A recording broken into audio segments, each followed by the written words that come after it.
Hi folks, it's Rebecca.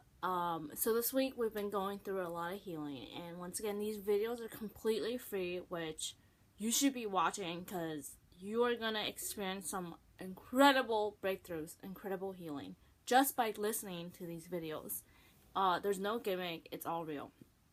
So today we're gonna talk about the feminine and masculine energy and how as a world we're kind of experiencing this kind of feminine revival, and that's why I'm wearing pink because yeah. I mean, this has nothing to it doesn't represent that I'm more feminine or anything like that. But so I did have some dreams again last night, and I feel like God has been kind of reopening my heart to certain things, but also removing lies and removing this self-imposing judgments or religiousness. And even if you're not religious or you didn't grow up religious, sometimes you can have self-imposing laws and rules and conditions about how you should be as a human being.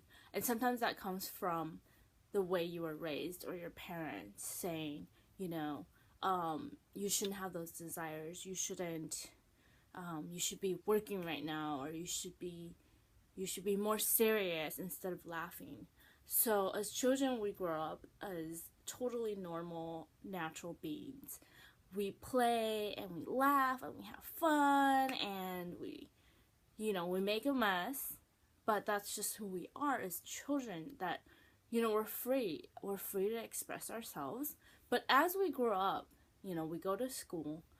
I know personally, I talked a lot, so I got in trouble a lot. So, we're conditioned to shut down, right? So we're conditioned to be someone that we're not.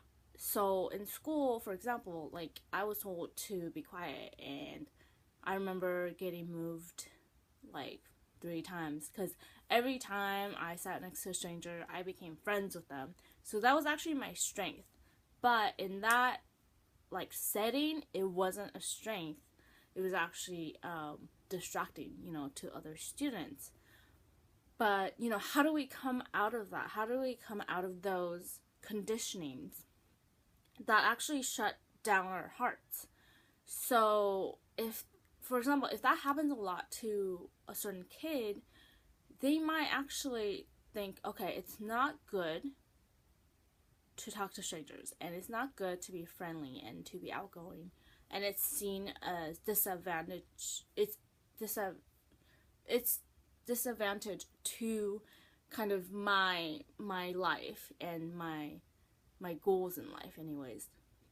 So what will happen is they might get depressed because they're not being who they are, so they get depressed. They might completely shut down, or they might just again lose the joy of life. And so let's talk about feminine and masculine energy. Masculine energy is basically action based, right? So it's let's get things done, logical. When we were in the industrial age, it's like everyone went to factories and worked, and it was like clock in, clock out. We're robots pretty much. So that's a lot of the masculine energy.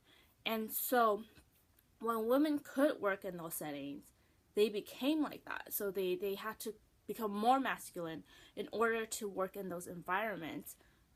When in actuality, women are not created that way. And men aren't either. Men and women are actually both masculine and feminine. And there are women who are actually more masculine than certain guys. And some guys are more feminine. And there's nothing wrong with that.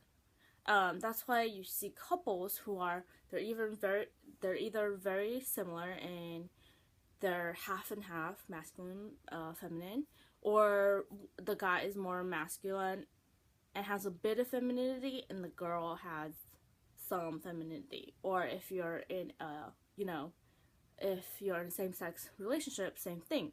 It's all energy. It's all energy. So that's why you see, like, if you're really feminine, you'll see yourself attracted to someone who's really masculine. But if you're a little more masculine, you're attracted to someone who is maybe more feminine. And you'll see that in different seasons of your life. So as the world is having this feminine revival, several things are happening. First, we are learning what it means to live from a feminine surrender. Feminine surrender. What does that mean?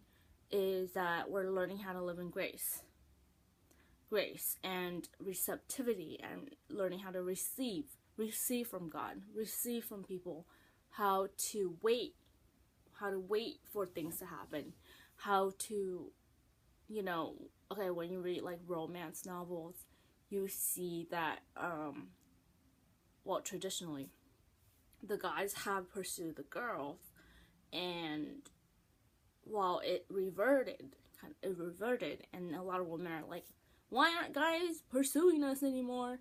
It's because women were kind of giving off a lot of masculine vibes, and they were doing the pursuing, even in the career or in the family or whatever it is. And so, of course, the men are going to comply with that and balance that energy by becoming more feminine. Get it? Okay, so, same goes with whatever kind of sexuality you are. So, what does that mean? So, a lot of men are actually exploring what it means to be feminine, and to kind of be the one receiving it, be the one who is creating beauty and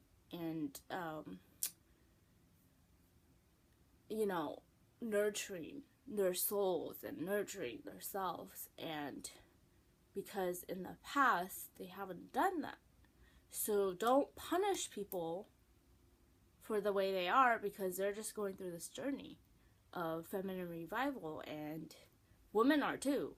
I mean, women have been overworked and doing everything, raising a family, career, whatever.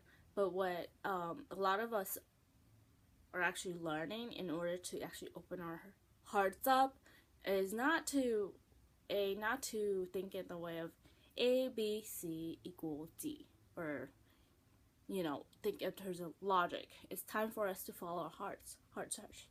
So we need to follow our hearts in order to lead a life that is actually desire-based, not logic-based.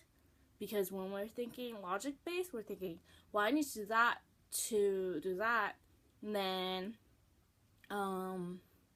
love doesn't work that way, and our hearts doesn't work that way. So when we force ourselves to do things that we don't want to do, again, we're shutting down a part of our heart. Yeah. And so it's really important that in this revival that we're going through, and it's not just called feminine revival, it's a world revival of coming together and starting with love, that we're just getting rid of these lies about ourselves, this, oh, I have to do that, or the world works this way. The world is much more creative than how we've kind of made it to be. So there's so much in that, and I feel like the reason I've just been making more and more of these videos is like, the moment that I wake up, I have all these revelations and wisdoms about why we are the way we are. And even in this revival of femininity, it's like stirring up like passion and joy within my heart, and I'm just like, brah, but it's time that God allowed me to release these wisdoms and anointing and these deep truths that I know that when you hear them, you're gonna be freed, and you're gonna have this revelation of like, okay, there's nothing wrong with me. There's nothing wrong with me. There's a reason I'm desiring certain things in life right now, and I just like, I'm just so excited because it's gonna be good. It's gonna be good. It's gonna be good. And I pray healing upon you now. And it's gonna be good. So, alright. I'll see you later. And remember to subscribe to my blog. Alright. Bye.